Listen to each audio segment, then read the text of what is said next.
From the Qatari Peninsula. The floodlights are on at the Losail circuit, and any moment now the Moto2 bikes will be starting their engines. The weather forecasts for the race are good, and the riders have let us know the track conditions aren't causing them any worries. Hello and welcome to another MotoGP PC game. God, my voice sounds deep this morning. Yeah, baby, deep. I should be on one of those telephone sex hotlines.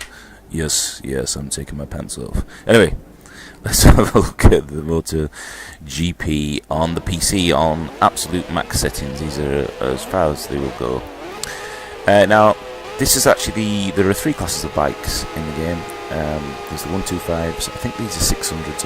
I might not be right on that. If anybody can clarify, these are the MotoGP 2 bikes, and then obviously we have the MotoGP bikes, which are the next class up. So let's restart this race again, shall we? Because that was Shabba.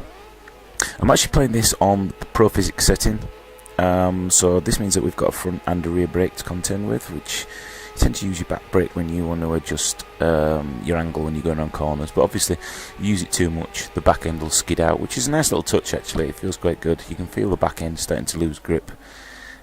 Concentrate, Andy, let's start again. Right, we'll get it right this time. There are pros and cons to the game, to be honest with you. There are lots of things that I like about it, and there are quite a few that I don't like. The actual racing feels really good, and you can actually stay on the track by using the first-person view, such as this. Once you get used to it, in a couple of hours, you'll find you're soon getting around. You tend to want to go too fast when you're in this view, so braking distances and things. A little tip: it's best to try and brake in a straight line before you get into the corner. Otherwise, as I say, you can adjust with the back brake, but a little bit too much in the back end will actually flip out and you'll do a high side or a low side. Somebody was asking me on one of the forums on a post saying, why does my bike wobble when I'm going into corners and when I accelerate? That's called a tank slapper. I don't know the actual theory behind it. I think it's because the back wheel's going faster than the front. I'm not sure, and it makes your bike wiggle. Do a Google if you want to know why, but that's what that is.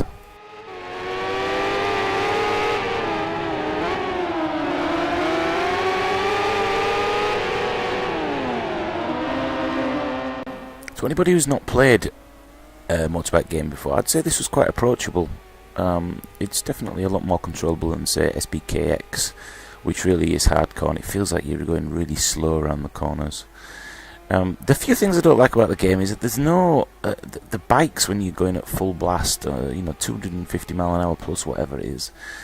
The bikes just feel really sterile. There's no blur effect or feeling of G-forces, the bike shaking or vibration. It feels really sterile. I think they've really missed out on something there. And the fact that in the weather effects, there's none on the fairing, on the front fairing there, there's none on your visor. I mean, what a shame. Why would you not put that in for a simulation? It's in SBK, it's in all the other motorbike games. I mean, really, they could have followed the effects and quality of F1 2012. The rain effects in that are just absolutely gorgeous. So it's a shame. It just feels like, if I'm honest, between me and you and the PC community, I do think this has been an Xbox port. I don't think this was developed on the PC. It just hasn't got that extra touch. I mean, the bikes are really well modelled and everything. It's just the environments and the effects are just not there, and it's probably because the shitbox can't handle it. I don't know. It's just a shame that the PC got shafted. Also, multiplayer doesn't work. What a load of bollocks. Why they couldn't have Steam servers, I don't know. I'm sure that'll get sorted out. Oh, nearly came off there. I'm sure it'll get sorted out in the end. It's just frustration that when you buy a game, you want to get online, and why aren't these things tested? Frustrating is the word.